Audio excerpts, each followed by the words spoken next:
Welcome back to the podcast. My name is Joseph Clough, and this is episode 524. And today, we're going to be talking about how our unconscious mind, how our mind sabotages the goals and dreams that we have.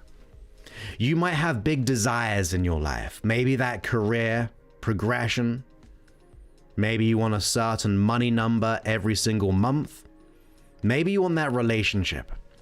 Maybe you want something external, but maybe you want something just internal, just to break free of feeling not enough, or not of value, or not capable, not worthy of our desires in any way.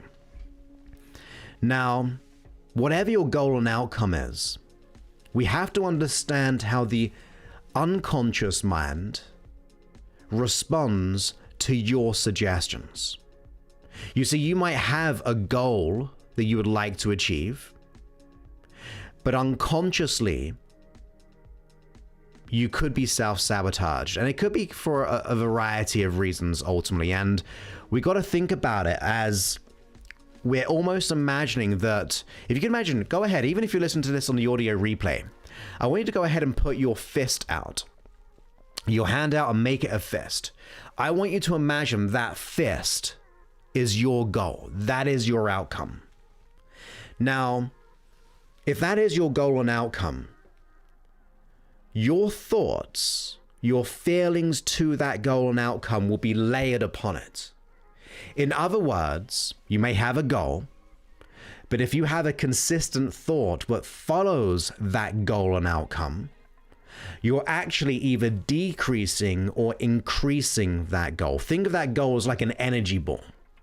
Now you go, look, Joseph, I want to make $10,000 every single month, or $50,000. I want that outcome of getting that relationship that I want, or that career progression. If you immediately follow it up with a form of scarcity, a thought of, but I don't think I'm of value to do that. I don't think I'm good enough to be able to make that happen, to get that income. Or maybe I don't think that I've got the experience to get that goal. Maybe I need to keep learning more. Maybe there's a level of fear or worry and doubt which follows up that goal that you've been truly wanting to achieve.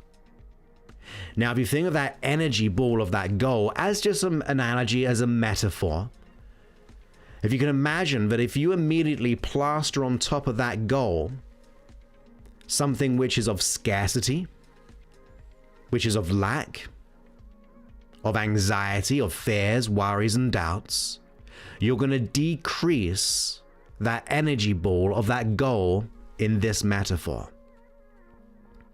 Now, on the contrary to that, if you go ahead and put good thoughts, if you immediately follow up your goal and your dream with thoughts of gratitude, like, I'm so happy that I'm here today. I'm so curious as to what good things might come my way. I'm super excited to achieve this goal. And if you are 100% congruent with that, your unconscious mind will be aligned with it. Otherwise, we're dismantling the goal by following it up with thoughts of lack. And there's a great one from Scott here. And if you listen to this on the replay, on the podcast, we broadcast these live on YouTube and also on Facebook. So on YouTube, you can go to youtube.com/Joseph Clough, or on Facebook, it'll be facebook.com/Joseph's fan page.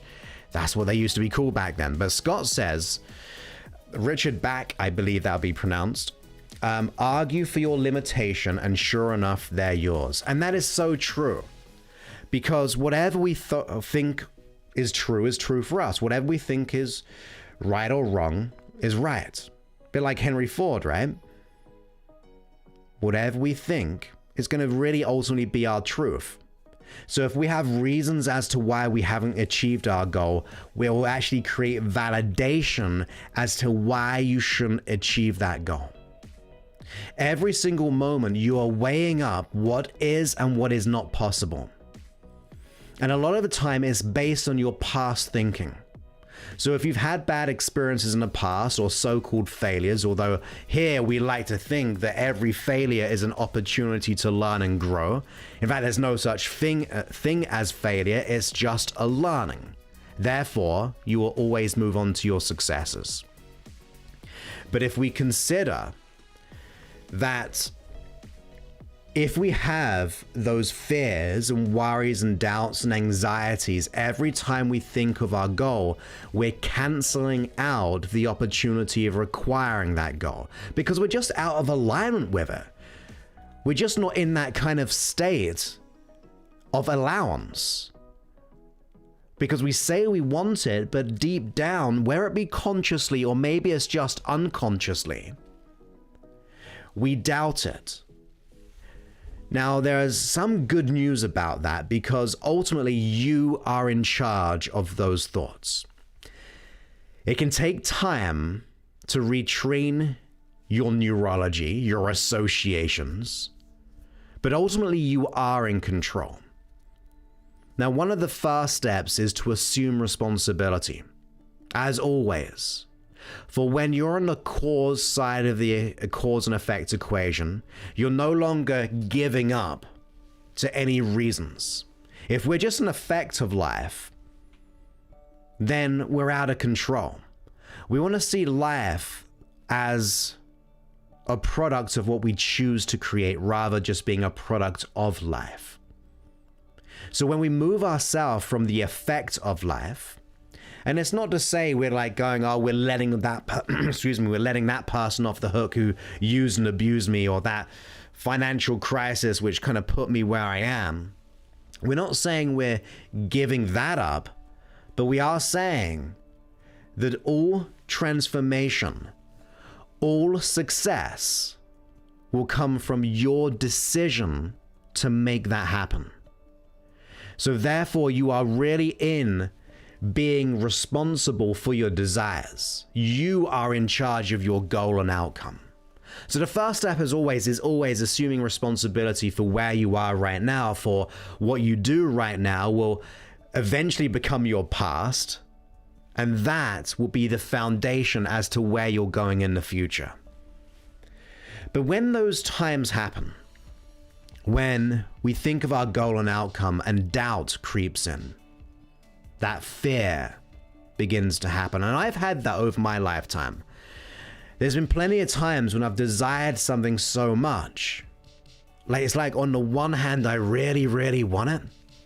But on the other hand, there's that part of me which may not believe it is possible. That other part of me that is getting in the way. Where there be that fear, the worry, and the doubt, and that creates a mixed message to your unconscious mind. And then your unconscious mind rolls with that. It starts to bring that into existence. So you can battle, you can fight it, but ultimately you want to get your unconscious mind on your side.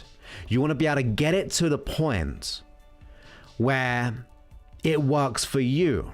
And I've said this in the past, but who's driving the bus? Is it your unconscious mind, or is it going to be you right in there that goes, look, I'm ready to change my life. I'm ready to ultimately make the transformation. And every time that thought comes in of fear or worry or doubt, I'm going to decide and declare that this is not going to be my reality. Where everything says no in your environment, you're going to go, nope, this is my time. I'm going to take a stand. I'm going to do what is right. Because that fear that I have about my goal, that worry that I have about it, is just a conditioned illusion. You've been conditioned for either your past experience or through society or for our memories, for our beliefs, but they're all consciously and unconsciously created and conditioned to hold us back. And that is why we must assume that responsibility. When that thought comes into play, we've got to decide consciously, I'm not going to play that game. I refuse to participate. I remember in a long time ago hearing this story about the economy kind of collapsing. and someone was interviewing someone in a business, an owner, and the interviewer says, look, how are you going to deal with this financial state? The economy is going down.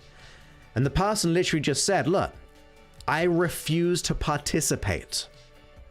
Now that's a big, brave thing to say, because when everything is going down, this person is going, look, I refuse to participate. I'm not going to participate into the fear. I'm not going to participate in what is going externally, because if I go on the inside and double down on my insight, double down on what I know is truth on the inside, because I think you know this, I think you really understand. Look, really pay attention here. I think the deeper that we go into this consciousness that we have in this world is teaching us to have an experience that once we understand, once we connect to, whether it be something greater than us or whether it be our unconscious, whether it just be us, I don't really care what our belief systems, that's none of my business, right? Just like other people's opinions of us, they're none of our business. We got to focus on our own stuff here. Our own game is going to be the one which gets us a success. As Viktor Frankl said, when you're unable to change a situation, you are challenged to change yourself. Now, someone like that who went through the Nazi concentration camps, who lost many, many loved ones and people around him every single day, if someone like that can come through that experience and say, when you're unable to change your situation, you, as in you, are challenged to change yourself. So in those times of doubt, when we think of our goal and outcome, in the times that we get that fear and that worry, that anxiety, that right here, that is your signal to do something differently. What do I mean by that? Well, imagine if anxiety, worry, and fear was not an issue that debilitates you, but was a signal for you to do something about something. Let's paint another picture for you. Let's say we're feeling unwell one day. We get a fever, we get a bad stomach, we get aches and pains, headache, nausea, whatever it is. What is that? It's our body telling us that something is wrong. Maybe we ate something, maybe we caught something, but ultimately it's a signal, it's a symptom, where our unconscious mind, our biological body is saying, look, there's something here to be paid attention to. And hopefully at that point you go ahead and rest, you have your vitamin D, C, you have your whatever else that you take, like your zinc and other little things. Even like I always like to have a little baking soda and apple cider right there. That always kind of kicks things out pretty quickly as well. But they're ultimately signals. You should be resting, recovering. You don't go full-time 100 mile an hour doing the exact same thing you've already done when you're ill, because your body is going to scream louder and go, look, no, you got to stop. You got to listen to your body in those times, right? Now imagine that your anxiety, your worry and your fear was not a debilitator, but it was actually a signal. It was a signal for you to pay attention to. And in times of that signal, it's your opportunity to focus on something else, to focus on what is good, on what is great. Whether you have the gratitude for the now. Like one of the easiest ways people say that if you want to change your state, have the gratitude for what you do have. Ultimately, because it takes you out of scarcity thinking, or your scarcity when it comes to that goal and outcome. So we go on the inside and, okay, what have I got? Well, I've got this microphone right here. I've got devices. At the moment, I'm going through like a number of devices, testing things. And there's my third one right here. Like, I'm going to be so grateful for all the things that I have. Even though maybe my life is not going amazingly well, I can be grateful for what I have. But the other thing that people forget about is for being grateful for what is coming your way as well. Now, why is that important? To be grateful for the good and great things coming your way. Now, one of the reasons why that is good, because it gets us into a state of allowing. It gives us this openness, this state that I don't know what's going to happen, but I'm excited to find out. I don't know how things are going to change. I don't know what's going to happen, but I'm curious. When I think of this goal and outcome, I don't know when it's going to happen. I don't know how. When you think about it, when you focus on the when, you're in scarcity mindset. When's it going to happen? I don't know. Oh my goodness, when's it going to happen then? Well, I don't know. Therefore, you get fearful and worried. Then you think about, well, how am I going to do it? How am I going to get this goal? Sometimes you won't know. And guess what? That brings scarcity too. So when we focus on the when and how it's going to happen, it's going to give us this scarcity state. So what must we do differently? Well, we've got to be thankful for who we are and where we're heading and what we're about to receive, even if I don't know how yet. I'm curious to find out. I'm deciding that I'm going to take action on something. I'm going to do something today. When that thought of worry and anxiety comes up to me, that is simply a signal to double down on what is good and what is coming my way. So if we go back to the analogy of the goal, when we have that goal in our mind, we can either layer it and layer it and layer it upon with anxiety, which decreases it, or we can stack it up. When we think of that goal and get into gratitude, are we increasing the energy of that goal, or are we decreasing it? Of course, we're increasing it. When we're affirming that we're of value, that we're deserving, that we're capable, that we're worthy, that we're more than enough to achieve that goal, even if we don't always believe it, because look, we have issues. But ultimately, the affirmation is going to help. Now, I have said, look, affirmations don't always work because you've got to resolve the root of the issue rather than just painting on top of a problem. As I always say, it's like painting on top of a wall right here. If there's mold there, if I'm just painting on it, then that mold is still there. We've got to really get to the root and let that go. But still, in the meantime, that affirmation is going to be something of value to us. It's going to make a dent in it. And with consistency, it will breed success. So the more that you do, you say, you act and react in what you want, your unconscious mind is going to get more of it. Sometimes people may need more one-on-one attention. Sometimes we need that tailored and custom experience, which I get. But on the other hand, it's not always a way. It's about your consistency of doing. What are you thinking and what are you doing? The more positive thoughts you have, the more things that you do which will actually lead to where you want to be going, even if you don't know how. Of course, it's going to get you up the levels of being in tune with whatever you desire. But remember, any goal, dream that we desire, it's not about the goal or the dream that we desire, but it's a follow-up. What is the feeling that comes next when it comes to that goal?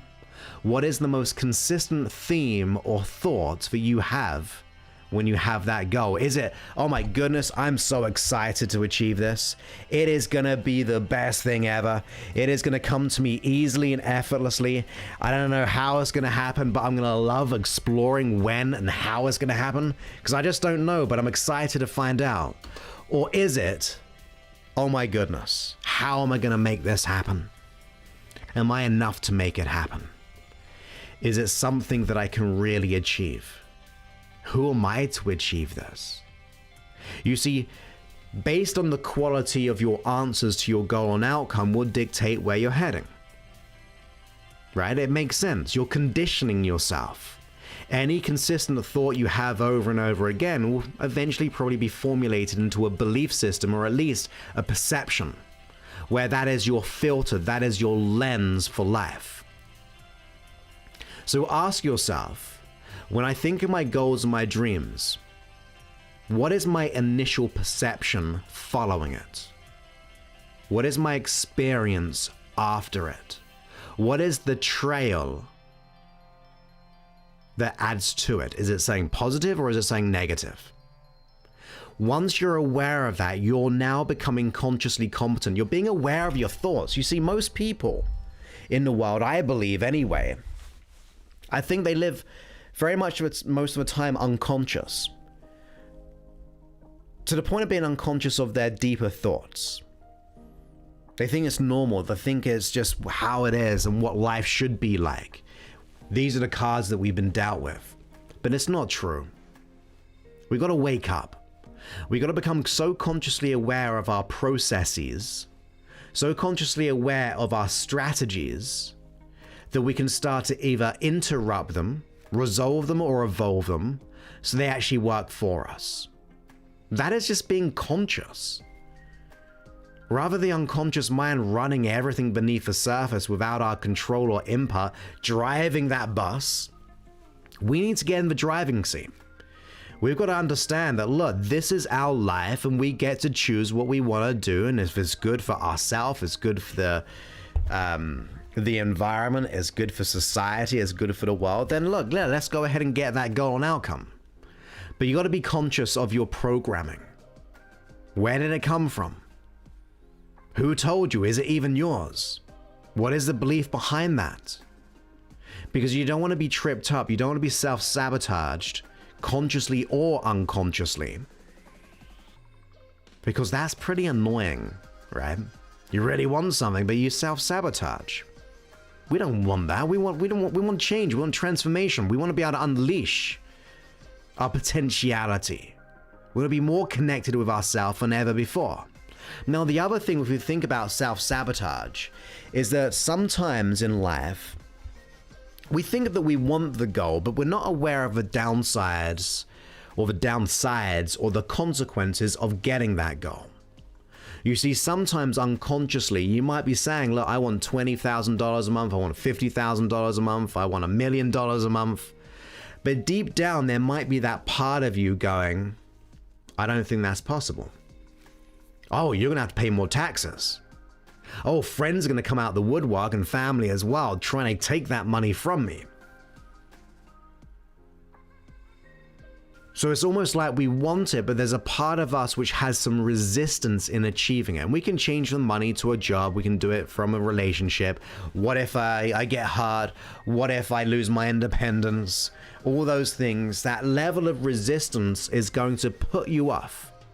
You see, if we were traveling from, say, Los Angeles to Hawaii, I don't know which island, the big island maybe, who knows. But if we were traveling there and we were just like a few degrees off, we're going to miss that wonderful, beautiful island, which I've never been to yet. Maybe soon. But we're going to miss that landing by a few hundred miles at the very least, just by being slightly off course. Now, not to say, look, we're human, so things will put us off course. But the same thing with like planes, they have like an auto adjustment. Oh, we're off track, bit of turbulence, bit of wind. Oh, we get ourselves back into alignment. You've got to be that for your mind. You've got to be aware of the negative consequences which are going to create the resistance. For example, what if I lose my independence? What if I have to pay more tax? And go, look, I'm happy paying more tax. I cannot wait to pay more tax. Or if it was about the independence when it comes to a relationship, do you know what I'm going to do? I'm going to find a way how I can still be in a relationship but still have my own independence. I'm going to set up good boundaries that says, look, I'm going to take time out for myself to have that independence. I'm going to make sure if I adequately put some time aside for myself. Therefore, you're satisfying that resistance. Or in the first example, you're at peace with the resistance because the goal, the outcome is bigger than the resistance itself.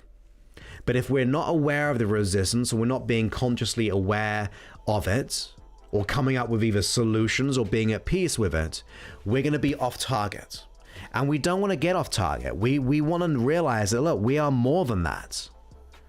So realize, to sum and round this all up, or like close the loop, for every goal that we have, the following thoughts and feelings that we have are going to actually dictate if we get it or not. If we have that goal and dream, but we're just constantly being worried and doubtful of it, it's going to decrease the intention, it's going to decrease the purpose, it's going to decrease the energy, drive, and alignment to it. But if those thoughts do come up, we want to be able to go into the contrary. How can I think differently? What can I do to change my state? Am I going to play some great, cool music? I'm going to watch that movie, watch an inspirational YouTube video. I'm going to listen to a hypnosis track or a podcast. Am I going to read a book? Am I going to sing? Am I going to dance? What are we going to do to interrupt that pattern? But over time, that every time that old resistance comes in, immediately you interrupt it. You are changing the strategy. You're changing the reaction that has always been the same way. And remember that quote that I said, when we're unable to change the situation, we are challenged to change ourselves. And to me, that's good news. Because if it was challenging to change someone else, then I'm going to be stuck. I don't want to be reliant on anyone. I don't want to be reliant if the sun comes up tomorrow, if I'm going to be happy or not. I'm not going to be reliant that if my business is going to be a success depending on the economy.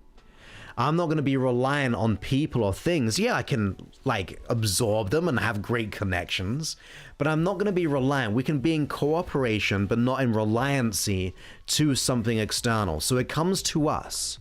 That is our responsibility. That is our transformation. That could be one of the biggest things. To me, it was. Two things which really transformed my world. One was that my perception is my projection.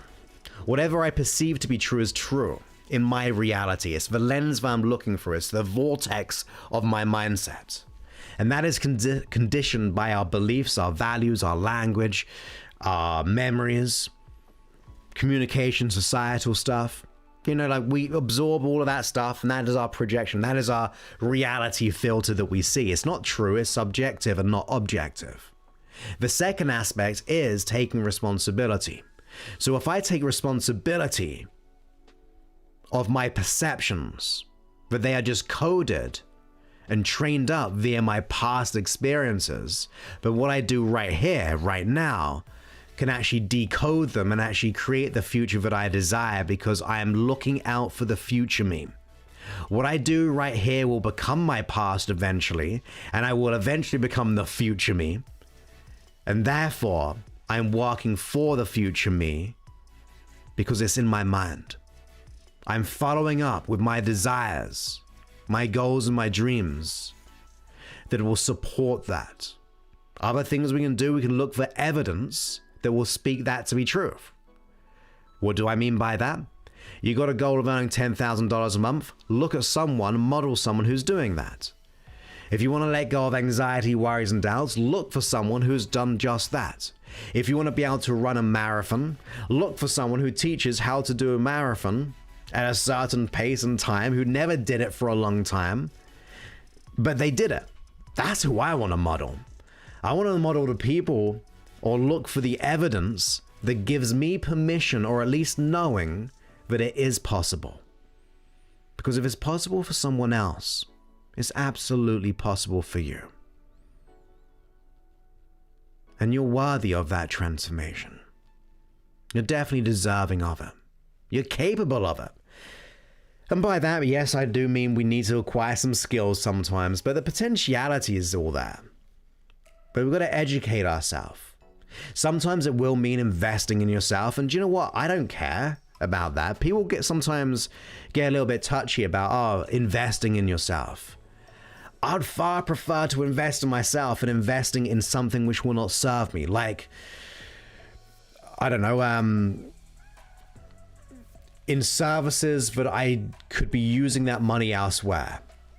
Or giving up something temporarily, like alcohol or food, or like eating out all the time, giving that up and investing it into myself. Look, investing into yourself is a return upon yourself. So realize investing is actually a great quality to have. I mean, I've been well over invested $250,000 in my lifetime, at least, at the very, very least. And I'm so happy for that. Because I'm valuing myself and where I want to be going, rather than trying to put it elsewhere. Now, look, it's not all about the money. It can be about the time. Yeah, we can save things. Let's just say we're not making a ton of money right now. But what can we save? A little bit here and there, but we can double down on our time that we invest within ourselves. Look, we have well over 500 episodes of my work in an app, freehypnosis.app. Go there, download the app there. Even if you double down on every single one of those, you've almost got like 2 years of development for free. Anywhere between 20 and 30 minutes a day. It'll be profound. So you got to remember that it's about doing what is right for you and what is going to be right for the future you. Sometimes we think about doing what's right just for the now. Well, I'm going to do what's right for me. I'm going to watch Netflix and change my state. I'm going to go eat that donut. I'm going to go ahead and get that drink. I'm going to do this to change my state. That's doing well for our present now. How about let's make decisions for our future self? Let's make a decision for that person, because we're going to be that person. So have that in mind when it comes to your goals and outcomes. You're heading to where you desire to be, following it up with positive intentions and gratitude for what you have and what is coming your way, being open and curious, looking for the evidence where people have done this before. That means we're stacking up our value. We're stacking up our reasons why. And when we do that, and also to catch in a little bit as well, which was, if you have some forms of resistance or negative consequences to your goal, either come up with a solution to them or come up with a plan or be at peace with them. Go, even though I'm going to pay more taxes, I'm okay with that because I'm making more money. Even though I'm going to lose some independence, I'm going to gain a ton more of this. There's always an opportunity to be able to negotiate with your unconscious mind. So that'll bring us to the end of this episode. I can see some comments coming in. So, hey, Marcia, again, great to have you. And if you're listening to this to the replay, this is being broadcasted on live on YouTube and also on Facebook. Hey, my wonderful friend Liz Benny, great to see you here. It's been a long time. I hope you're wonderful and well. Great to have you. Christina says, hi there. Well, hi there back. That was at the beginning of the stream. And Liz said, this is brilliant. Well, thank you, my friend. Vanessa says, I love it. And she did the, what I do right here will become my past. Absolutely. What I choose to do right now will become my past. And that means it'll be the direction as to where we're heading. When you think about it, all the decisions we made to this point has got us to this point. Therefore, we've got to make good decisions now, and that will be our path. And if we make good decisions for our future self, we're going to transform and we're going to transcend to getting our successes. So with that, I'm going to close down this live. And as always, if you want to be able to get access to the free hypnosis app, go to freehypnosis.app. If you're enjoying it, getting value, we got some huge crazy, hence why I've got these phones here, by the way, doing all the testing on all these things, is because we're testing Android and also developing stuff to the iPhone or the Apple iPhone as well. So thank you for being here with me. I look forward to speaking to you on a future episode. Many thanks and goodbye.